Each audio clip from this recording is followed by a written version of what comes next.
So hi everyone, and today we are going to start with affidavits. What is the basic meaning of an affidavit? What are the technicalities which are involved in affidavit?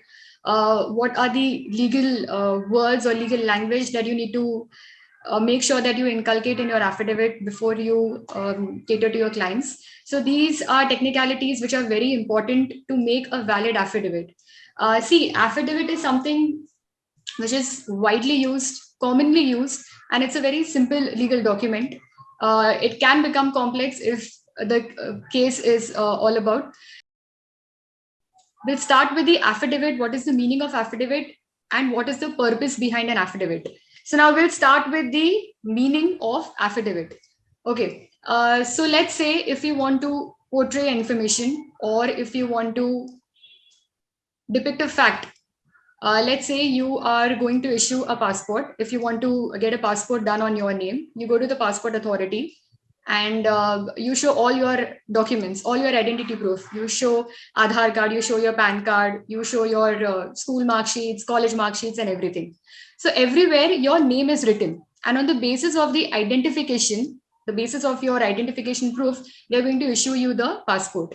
Now, what happens is sometimes there are spelling mistakes in few of your identity proofs. For example, your PAN card may suggest a name which has, let's say, got Mohini Maroo, and in your Aadhaar card, it is Mohini Ajay Kumar Maroo.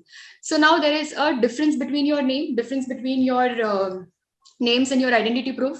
So what the passport authority is going to ask you, passport authority is going to ask you that you have to declare that you have got one name, or if you have got multiple names which are printed in your Aadhaar card, which are printed in your which is printed in your PAN card, you just have to portray that all these names belong to one and the same person, and that is you. So what they are going to ask you ultimately, they're going to ask you to bring an affidavit. Now what are you trying to depict in this affidavit? What are you going to write in this affidavit? We're going to discuss now. Okay, so I know that my name is Mohini Maroo. I know that my middle name is Ajay Kumar. But Aadhaar card and PAN card, they both have different names. My school mark sheets, my college mark sheets have got some different name. So what I need to do is I need to portray correct information, true information through a document. And that document is now going to get submitted to the passport authorities. So this is nothing but an affidavit. So this is just the introduction of what an affidavit is.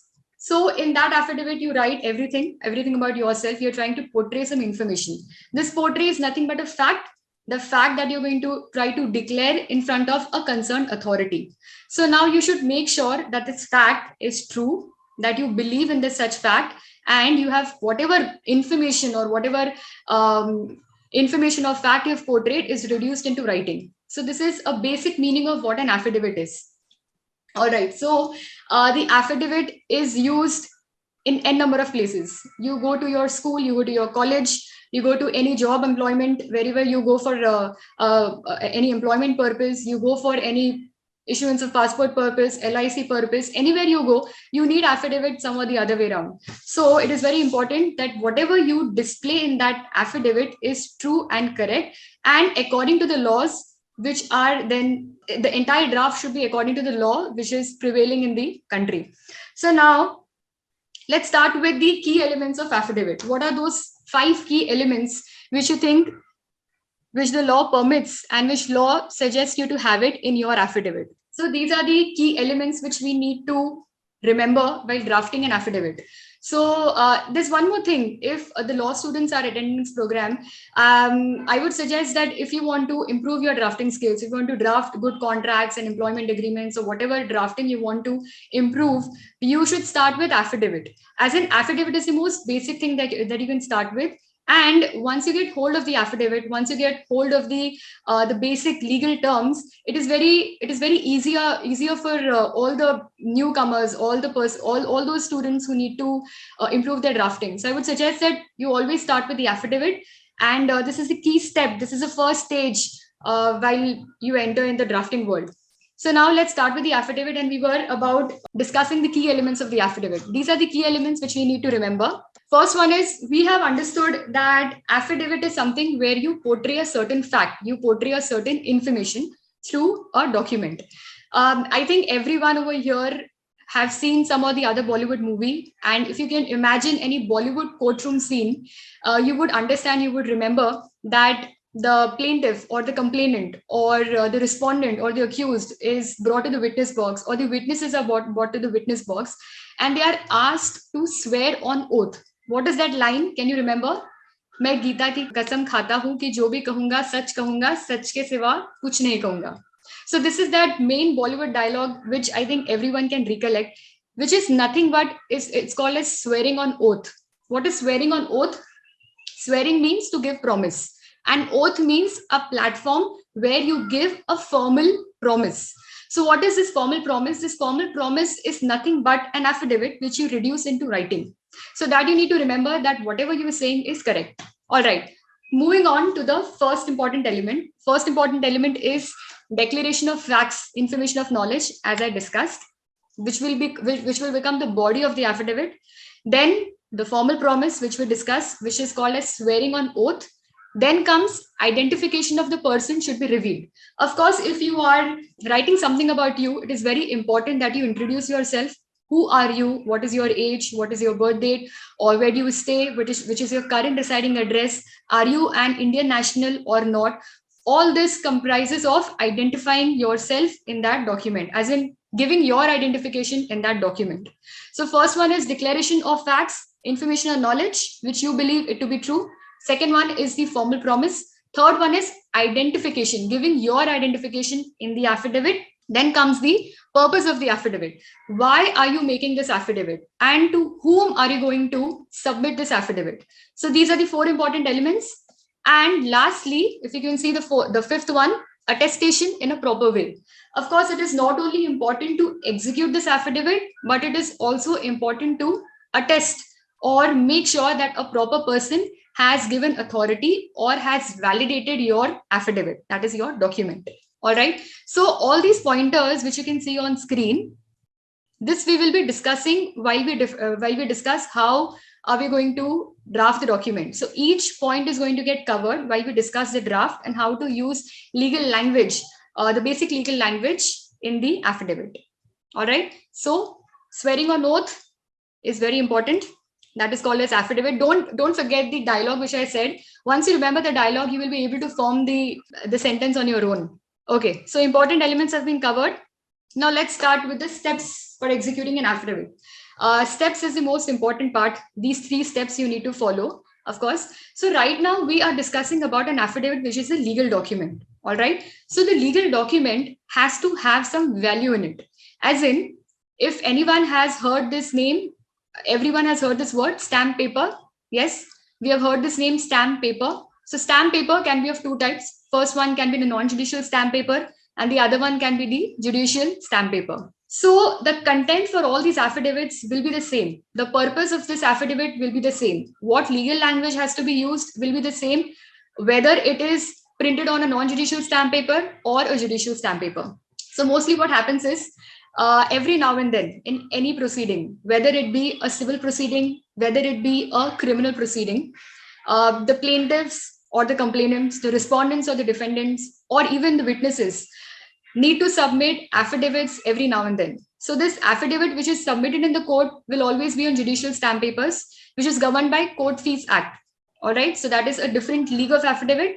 And the other one is the affidavit which is printed on non-judicial stamp paper, which is submitted to your company before any LIC authority, any government body, any passport authority, or anywhere in your society. So if you want to submit an affidavit over these other than courts, then it is always printed on non-judicial stamp paper.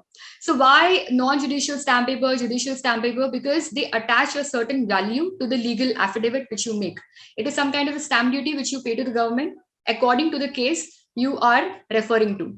All right. So the judicial stamps is always governed by the Court Fees Act. That is all the different proceeding. And the non-judicial stamp, if you want to determine the value of your affidavit on the non-judicial stamp paper, it is governed by Indian Stamp Act or the respective state stamp act. I am from Bombay. I am from Maharashtra. So I am going to refer Maharashtra State Stamp Act. All right. So it is very important that wherever you are submitting the affidavit, it should be valued properly according to the Stamp Act, according to the each state Stamp Act. All right.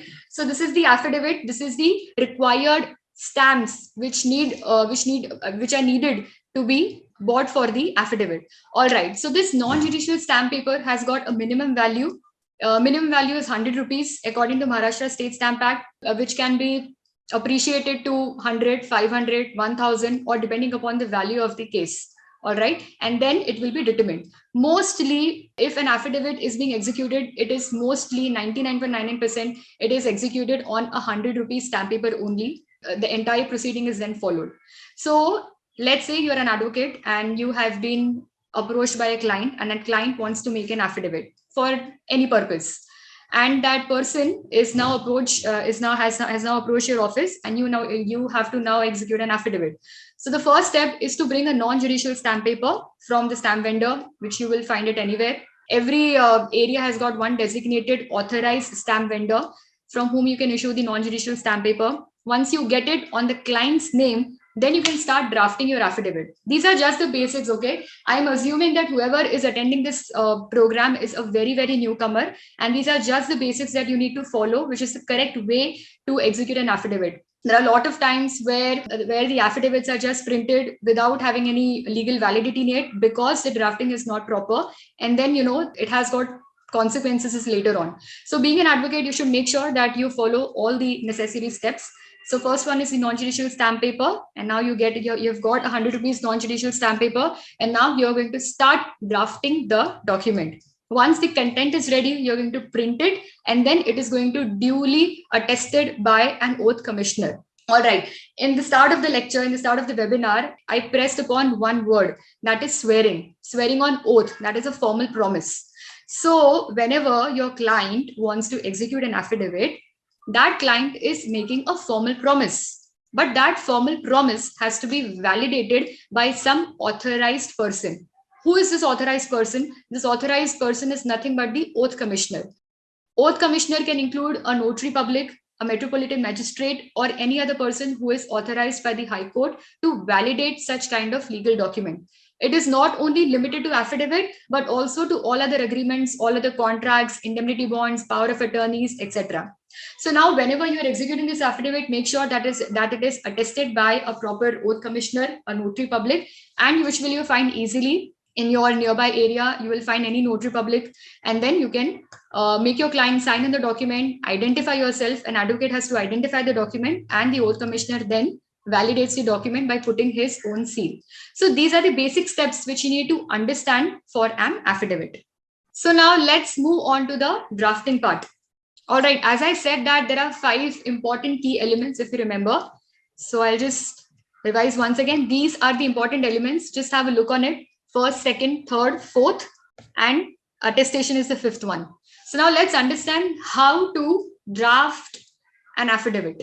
This is just a rough draft of what an affidavit looks like. I explained a case where there was a discrepancy between a person's name. Aadhaar card spelled some different name and PAN card spelled some different name. This person goes to the passport office. Passport office says that this is not done. There is a spelling mistake in both in your names, in your identification proof. So we need an affidavit where you declare that all these names belongs to one and the same person, and that is yourself.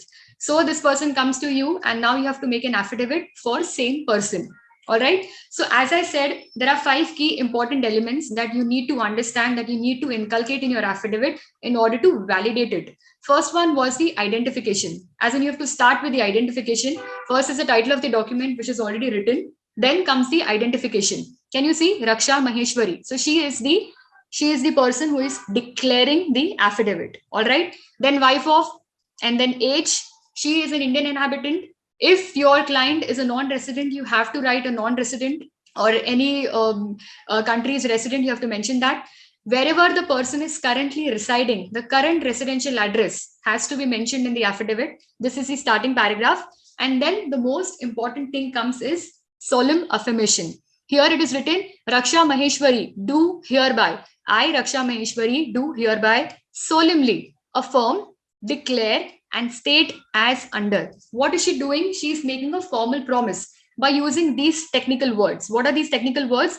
Do hereby solemnly affirm. All right. She is making her promise on oath a formal promise, and she's declaring, affirming, and stating as under. So this is the first paragraph which has been stated. It includes everything. The identification of the person is revealed, yes, and then the formal promise is also made through that one solemn affirmation line. Now comes the body of the affidavit, which will be the knowledge or the information that the person has about herself. All right. So now, what is written over here? I'm the deponent herein, citizen of India, that my name is recorded as so and so in Aadhaar card, that my name is recorded as so and so in PAN card. So now you see the difference. And now in the later paragraph, in the paragraph, she's stating that these two names belong to one and the same person, and that is herself. All right.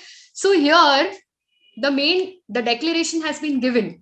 Not only declaration has been given, the fact has been produced, but also it is supported by the evidence. What is the evidence over here? It is Aadhaar card and PAN card.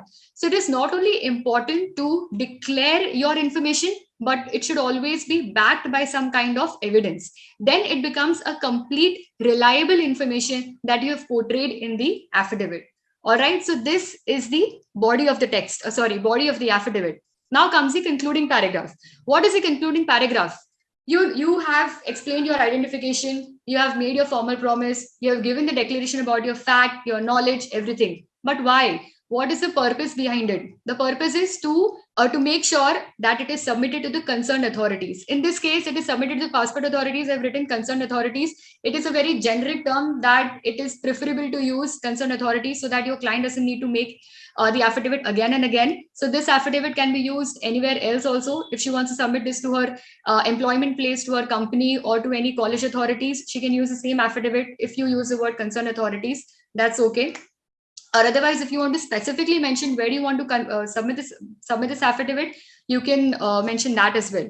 So now the purpose is determined for one and the same person. Where it is submitted, that also you explain.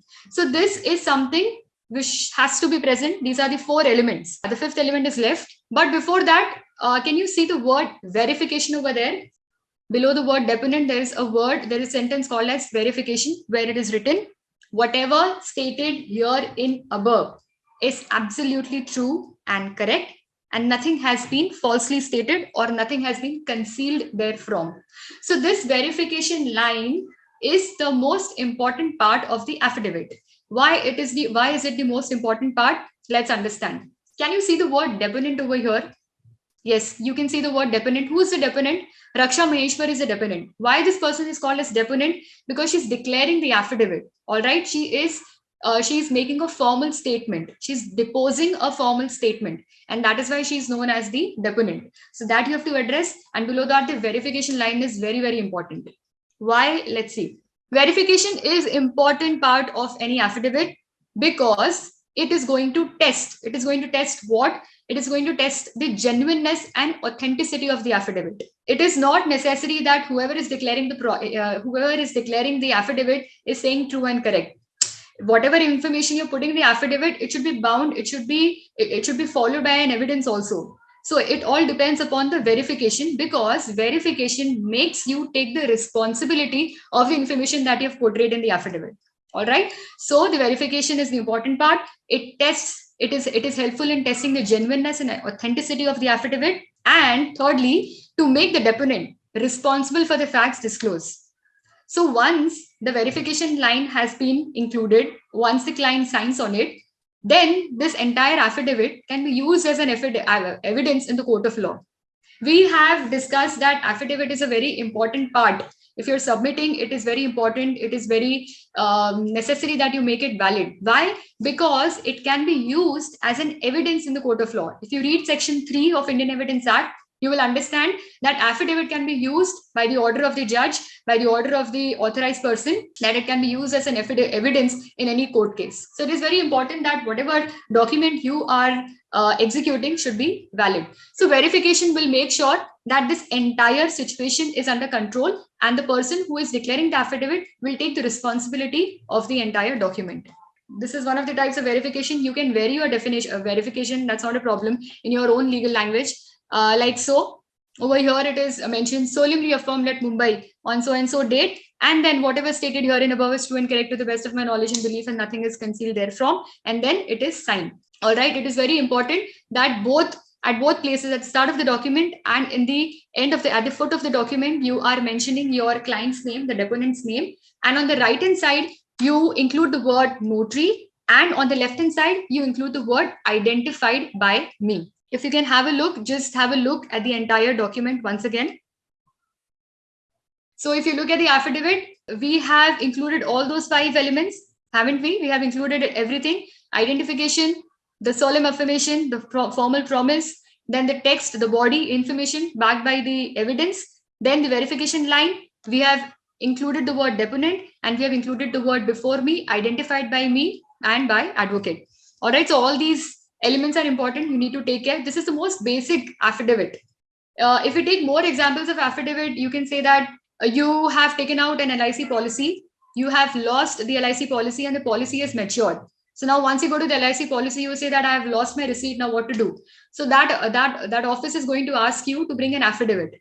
So what will be included in that affidavit? That so-and-so is my name. I had a policy issued from the LIC office, dated so-and-so, bearing registration number so-and-so, which has been lost by me and is beyond retrieval, which cannot be found even after finding it with all my efforts. It is beyond retrieval, and therefore this affidavit is being made, it's being executed to be submitted before the LIC policy, so as to issue a duplicate policy, or so as to issue a duplicate policy receipt, so that the maturity amount is then transferred to the deponents, is then transferred to my account or so and so account. So entire body has to be backed by the information and the evidence. So this is one of the affidavit. Then it might happen that you have lost your college mark sheet, then you submit this affidavit in the college. Or let's say the most important thing, and where the affidavit can go wrong, is where if you belong to a family, of course, and your parents have passed away, or your ancestors have passed away, and there is a property which has to be now transferred in the name of the legal heirs. So there is a person, that person's parents have passed away, there's a property in question which has to be claimed by the legal heirs. There are in total 3 legal heirs. But this legal heir who is in Bombay, where the property is located in Bombay, this legal heir is residing at that place where the property is situated. But the other 2 legal heirs, as in his siblings, are residing outside India, who are not aware about this property. Okay, they are completely unaware about this property, that there is a property which has to be claimed by 3 legal heirs. One of the legal heir is in Bombay, but the other 2 legal heirs are unaware of the property. So what this guy does, the person. So now what happens is, now this guy who is in Bombay, who wants to claim the entire property without informing the person who is in the legal heirs who are situated, who are residing outside India, what he will do is he will give an affidavit to the society stating that there are no other legal heirs and I am the only legal heir to claim the property, and therefore the society is hereby requested to transfer the entire property in my name. Whose name? The person who is in Bombay. So what this person has done, he has concealed certain fact of the succession line. He has concealed the fact that there are 2 other legal heirs also to claim the property. So in such case, what will happen is the society will have to verify first whether the person is saying the truth or not. And if at all, after the execution of this affidavit, it is found that the material facts are suppressed or material facts are concealed, then the person who has declared the affidavit will have to face the consequences. All right. So this is very important, that whatever you state is true. And on basis of just one single affidavit, the case can reach up to Supreme Court, which has happened, by the way. There are a lot of cases where the affidavit has been falsely executed, and then the person who was stating the affidavit in a false way or has concealed certain facts had to face the consequences. All right. So such kind of affidavits, so you have to make sure that your drafting is proper and the facts are okay. So this is the basic draft of what an affidavit looks like. The affidavits which are produced in the court of law, they are slightly different because it will depend upon it will consist of the name of the plaintiffs and the respondents, or the plaintiffs and the defendants. So that area is different. These are the basic affidavits which are printed on a non-judicial stamp paper, and those which are printed and executed and have to be submitted before the court have a different format. Format is different, but the key elements will always be the same. The key elements which we discussed in the start of the lecture will always be the same in all the affidavits. That will not differ in any kind of affidavit you submit anywhere. All right, notarization. Okay, so what we finished is the body of the text, and now comes the authentication of the document. Okay, being an advocate, it is very important that you know what is the function of an advocate while you execute the affidavit. The functions which are mentioned for the advocate are there in the Advocates Act, and the functions which the notary needs to follow is mentioned in Notaries Act 1952. All right, so these are two things that you also need to take care. It is not only important that the affidavit is on non-judicial stamp paper, but also it is identified by the advocate and it is then notarized by the notary. Now, what are the functions of the advocate? As I said, it is very important to give the identification of the party. In this affidavit also, the identification of the party is mentioned, and on the basis of that identification, the advocate is going to attest the signature of the deponent. So here, the advocate's function, the advocate's responsibility is to identify the party in the affidavit and attest the signatures. And on the basis of the identification of the advocate, the notary is going to notarize the document. All right, so this is very important. And there comes the important function of notarization. A notary is a person who is appointed by central government. He is the oath commissioner and he has the responsibility, or he has got the authority to verify, authenticate, and certify the document. These are the functions of the notary, which is mentioned in Notaries Act Section 13 and Section 8. So what we have covered is the affidavit part, the drafting part, then identification by the advocate, and then notarization by the notary. All right, so there are a lot of frauds which take place once for any kind of affidavit or for any kind of legal document. It is very important that the identification by the advocate is proper and the attestation by the notary is also proper. This entire notarization thing has got a different, it's a very huge topic, it's a very widely discussed topic and mostly misunderstood topic. And for this topic, I've already made a video on YouTube on my channel Studio Legal. So if you want to check out what exactly a notarization is, then you can check out that video. It is available. So we won't go much into notarization. It is just very much important that you take the non-judicial stamp paper on the advocate's name, draft it according to the legal language, identify, if you are an advocate yourself, then please identify the document and then attest it by notarize and make your document attested by a notary, taking your client's signature in the register of the notary as well as on the document. So these are the basics of what an affidavit should look like. There are a lot of drafts which are available on Google. If you are a newcomer to drafting, as I said, you please start with drafting an affidavit so that you will get hold of the legal language and also the alignment and how to get it printed on a stamp paper, which is again very important. What are the margins which you need to look for? This is also very important. Mostly whatever you should follow, you should follow according to the guidelines of the High Court. Whatever the font the High Court uses, you should use the same in the affidavit as well. You should be very much conscious about the margins, very much conscious about the language and everything. As I said, that the affidavit is if it is being executed falsely, if you're suppressing some material facts, and if you get caught, then you will be liable for legal consequences. It is a criminal offense punishable under IPC, Indian Penal Code. Firstly, the sections which will be applicable the sections which will be applied according to the IPC will be section 191, 193, 195, 199. You will also be implicated for the offenses such as forgery and cheating if you have falsely executed an affidavit, suppressed material facts. So it is very important that you make sure that the affidavit is executed properly. Also, the Civil Procedure Code, as you can see on the screen, Order 19, Rule 3 of Civil Procedure Code deals with affidavit. In the start of the webinar, I have also mentioned this thing that the affidavits can be used as an evidence in the court of law. All right, that is true. And the sections which the affidavits are dealt with are under this order and Rule 3. What does it say is very important. I have also discussed this thing that verification is very important, because it will validate the document. How is it going to validate the document? Because the person who is declaring the affidavit is taking the responsibility of the facts disclosed. So based on this, there was a decision of Supreme Court in the case of Amar Singh versus Union of India.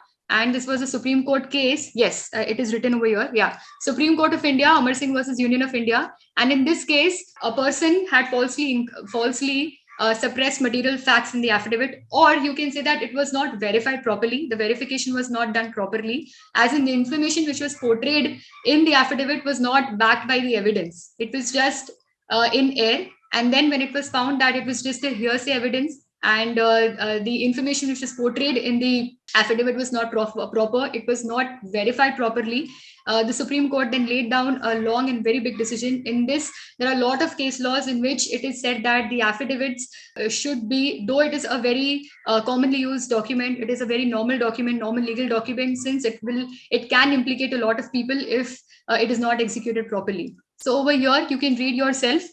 In this order, affidavit includes a petition or other document required to be sworn or verified. Sworn includes a firm. In the verification of petitions, pleadings, or other proceedings, statements based on personal knowledge shall be distinguished from the statements based on information and belief. And in case the statements based on information, the deponent shall disclose the source of information. As I said, in the draft which we discussed of the name change or one and the same person name affidavit, in that there was information, but it was also backed by the evidence. So that is very important. So there are a lot of case laws. Amar Singh versus Union of India, then Padmavati Dasi versus Rasik Daldar. In this also, more or less, the verification was given a lot of importance. And then in the other case, it was KK Nambia versus Union of India. In this, it was stated that if the verification clause is mentioned, it means that the person who is declaring the affidavit is taking the responsibility of the fact. So this is it about the affidavit part. A lot of judgments for affidavit. There are a lot of judgments which have been in favor of notarization, in favor of notaries. If you see Ayaz Ahmed Khan versus Union of India, then Chandmal Motilal Bora case, there are a lot of cases in which the legal documents were in question, and their legal validity was also in question, because it was said that these documents are forged and the signatures which are done on the affidavits and the power of attorneys or the other legal documents are forged. So in this case also, there are a lot of cases where you will find in the scenario of notarization, in which you will be able to understand, in which you will infer or conclude that how a legal document should be made overall, not only affidavits, but also other documents such as power of attorneys or indemnity bonds or other legal documents. So make sure that all these key elements are included in your affidavit, and the language which you used is very precise, and you use the words like solemn affirmation, and the verification clause is important. So this was it about the affidavit part. Mohini madam, first of all, thank you. My query is that you mentioned about the stamp paper which has to be purchased. Yeah. So now the stamp paper would be in whose name? Whether it's in the deponent's name or it has to be in some other name.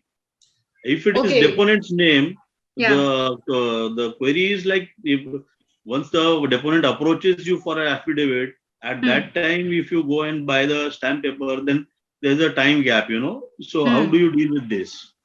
Okay, so ideally it should be on the deponent's name only. But there are advocates who say, they say that if the document is identified by the advocate itself, on whose advocate's name the stamp paper is issued, then that's fine. If you see any agreement or if you see any power of attorney, then it has to be on the party's name only, one of the party's name.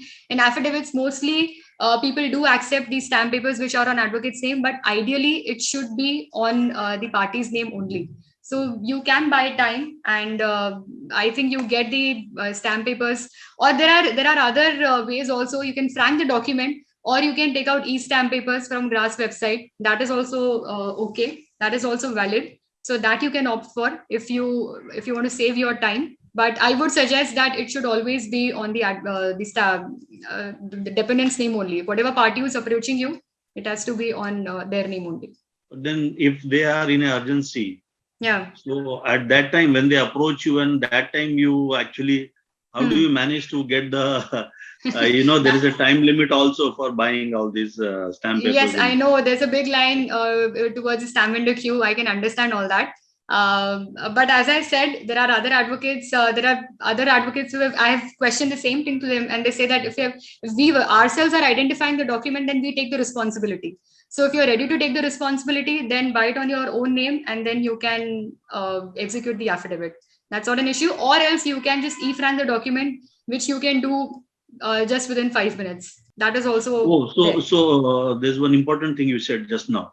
Yeah. If the stamp paper is purchased in name of the advocate, then he is responsible for whatever is being declared. He is not responsible for the content of the document. Yes, it is very important for advocates and the notaries.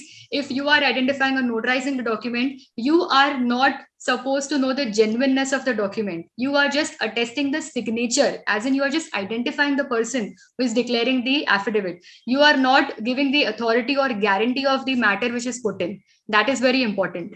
So that way, if you can identify your client, then that's fine. You are taking the responsibility of the identifying the client only, not the content of the document. So that you have to make sure. Make sure as in what it's the protection that has been given to us, the advocates and the notaries.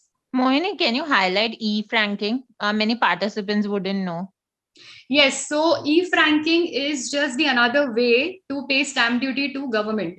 So if you want to frank any document through e-franking portal, then you can go to grasmahakosh.gov.in, and there you can choose choose Inspector General of Registration, choose non-judicial stamp, and then put your party's name, address, and purpose and remark, and then you can take out any value of stamp paper from that.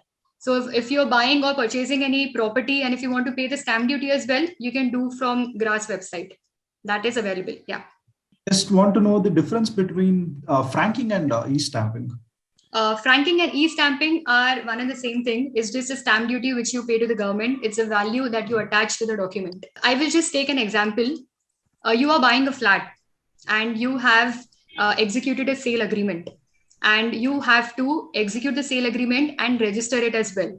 So whenever you buy or purchase any property, you have to pay the stamp duty according to the value of your property. And that stamp duty can be paid online, which is right now 99.99% it is paid online only.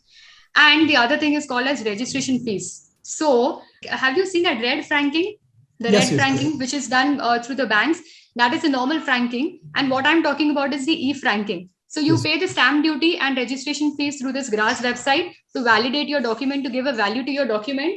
And the franking which happens in the bank, that is also one kind of way to validate your document or give a stamp duty to the government. There is no difference. It is just two ways that have been given to you, provided to you, and you can use any you can prefer any way. There is no difference. E-franking is just that you can sit on your laptop and do it. And franking, you have to go to the bank, you have to be in line, and then your document will be franked or go into a machine. That red thing will come in. That is the only difference. Just want to confirm that essentially, once say if you prepare the affidavit yourself, you just find the affidavit form on Google, you prepare it yourself.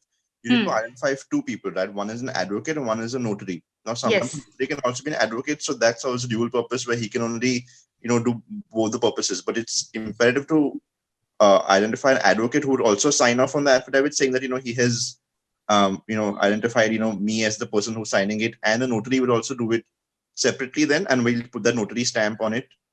So I will tell you generally what happens is all these affidavits, these power of attorneys, indemnity, or any kind of legal documentation nowadays are just prepared by the notary itself.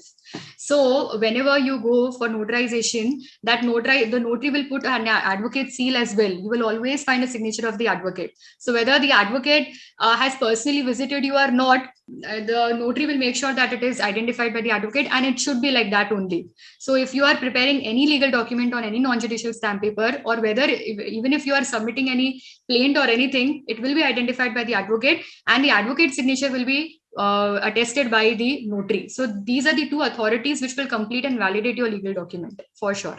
Identification and notarization both are important in the affidavit or any legal document. Ma'am, so I wanted to ask, what if I'm making a release deed and there are two names of that person? It's different in Aadhaar, it's different in PAN. Let's take it's Amitabh Bachchan in Aadhaar and Amitabh Kumar Bachchan, because it happens that in Gujarati names they attach bhai or ben in the end, and it is a chaos.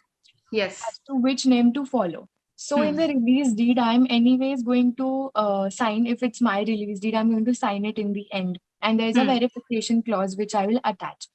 So in case of making a separate affidavit for the different names that I have, Can I just write Amitabh Bachchan and alias Amitabh Kumar Bachchan? Yeah. Yes. In That the will release date also work. itself. Yeah. In the release date itself, you can mention that this person is also known as so and so. And if the authority is demanding to give an affidavit, you can demand and give an affidavit. Also, if you want to go for other process of name change, you can do that as well. So whatever content you want to put in your legal document, please put it and be very clear from the very start. So that is okay if you put it in release date. I don't think there is any problem. No. I wanted to ask you, e-franking and e-stamp paper both are one and the same? E-stamp paper and e-franking are both one and the same thing One only. and the same, It is right, done right. by, in Maharashtra, it is done on GRAS website. Okay. One more question is that in that case, once I downloaded an e-stamp paper, so in that it was written below the paper that this cannot be used for registered, something in red line it was written that this document cannot be used for registered. Yes. It is used for, these documents are only used for sub-registrar, and if not, then this document will not be valid. Is that so? Yeah. So what is that? Matlab, like you said, if you are going to register an immovable property, then it is a kind of document which we are going to get it registered. So whether this e-franking, e-stamp paper is like it's applicable in that case, or we'll have to go and buy a physical, or we have to do something. See, I'll tell you, the GRAS website, it's very huge. It's very exhaustive and very big thing. So whatever kind of franking you need to do, you need to understand in which boxes you are ticking. So if you tick on the right boxes, that line will not come. And about the registration thing, there is also a notification. I don't have the notification right now. The notification has come up that whatever value of stamp paper you are taking out from the GRAS website, it will be valid. It is a very most commonly discussed question. But whatever you do on GRAS website, it is valid because it goes to the government only. Whatever stamp duty you're paying, it goes to the government. So if you click on the correct boxes, then that line will not come. Mohini, any books that you can recommend to the participants for drafting? One thing that if you want to really improve your drafting is not to read any books, just read judgments. So I would suggest you obviously can read the books, but more than books, you need to read judgments. So even if you read one judgment per day, your drafting will automatically improve. Okay, so you mean only reading, not then drafting. Okay. Intense drafting. See, if you want to read, you can read there are a lot of drafts on Google as well. But if you read judgments, it will improve your drafting like anything. That is very important. Ma'am, could you please explain about interlocutory applications? Means what is format of? These are applications which are submitted to the court of law in the interim proceedings. In the middle, if the case is going on, those applications. The ongoing cases in the court wherein you put in applications are those applications. And Mohini, what should be the length of an affidavit? Like to what extent the facts should be put in an affidavit? The affidavits which I just mentioned, the normal loss affidavits or gap certificates or any no objection certificates, these are just 1 or 2 page, more than enough. Yeah, and the ones that are submitted in the court in lieu of that will depend upon the case. Then that can go on to 4 pages, 5 pages. It depends upon the length of your case or whatever petition you have filed, the number of pages. It will depend upon that, because there are a lot of facts that you portray through an affidavit also. So that will depend upon the case. Okay. So the facts are also disclosed in the affidavit as well. So it depends upon you how many facts and how many evidences you have to disclose in the affidavit. So for that, it all depends upon the case. I've come across this deed called as gift deed. Yes. So when we are drafting a gift deed, suppose a parent is drafting, he's gifting away his property to his sons, I think 2 sons or 2 daughters. So in case after doing the gift deed, in case if the children are not satisfied with the share of whatever his parent has gifted them, without getting a release deed drafted, can the children again create a litigation out of it or something like that? Like, does it happen without a release deed? Release deed is very different. And if you want to execute a release deed, of course, you can do a release deed. Once the gift deed has been registered, once the flat has been transferred on the donor's name, then putting a case against that gift deed will be slightly difficult, because you yourself have gone to the office, registrar's office, and executed that gift deed. So once it is transferred on your name, then maybe it is very difficult to put a case against the well executed gift deed. If you think that it has been done due to some influence or something, if you have a ground to prove, then that's fine. Then you can go ahead. I just want challenge in the gift deed. About one scenario. So I have 4 flats. I have 4 children. So in one case, what happens is I just pay one child with just some money, and I just I don't give him any flats, and to give 2 flats to one single child and 1 single flat to choose 2 children, like respectively. And then I don't get the relinquishment deed done after this executing the gift deed. So will it be a problem, like wherein the other person? Okay, I'll tell you one thing. Release deed is different, relinquishment deed is different, and the gift deed is different. I am assuming that all those 4 flats are on one person's name, and that person has the free will and liberty to transfer that flat to anyone till he's alive. So if he's alive and he wants to transfer one flat to one person and the other flat to other person, he can do so. Nobody can question that person. Once he dies, and if there are properties which are not transferred to the legal heirs, then in that case you can challenge a will if it is there, and if it is not there, then you can claim the property. So once the person is alive, if the person is alive and the property is in his name, any number of properties, it will all depend upon him. You cannot question that person only, that you have to give this property to me. You can't do that. So will that be the same case when it comes to ancestral property also? Ancestral property, you have to make sure that the ancestral property is not transferred to your parents' name. If the ancestral property is transferred to your parents' name, that means they are the whole and sole owner. So again, they have the entire right to pass it on to anyone. So if it is not transferred, you can challenge, but if it is transferred already, then you can't challenge. I will just tell you again that whatever law or subject you are taking into hand, not only CPC or CRPC or anything, make sure that you read one judgment every day. So we have a lot of sites online. Just pick up one topic, or let's say today you can pick up a topic and read this judgment which I have told you, Amar Singh versus Union of India. You will actually know that what goes on in the practical life without even going to the court. So read one judgment every day, and it will help you a lot, because it has helped me. Thank you very much for having me here. I'm very, very happy. Thank you.